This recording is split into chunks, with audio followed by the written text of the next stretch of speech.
नोंथाङा जेसेबां दाम गोसानि गस्ला गाना मानो, नोंथांनि गस्लाखौ सुनो थाखाय सानसेब्लाबो 10 रां निर्मानि पेकेट गोनां जाथारगोन।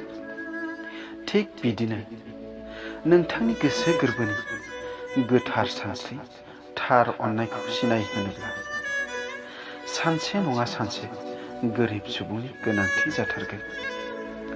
आरो नैबे खोथाखौ गोसोआव लाखि, नोंथाङा हाजार हाजार रां रुफा धोन दौलत दोनथुमा मानो, जुदि नोंथांनि गोरबोआव अननाय गैयाब्ला बे रां रुफा धोन दौलतफोरा साननैनिल'। नोंथाङा हाजार हाजार दाम गोसानि जुथा बाय, अब्लाबो बे जुथानि जायगाया अराय सम आथिङावसो।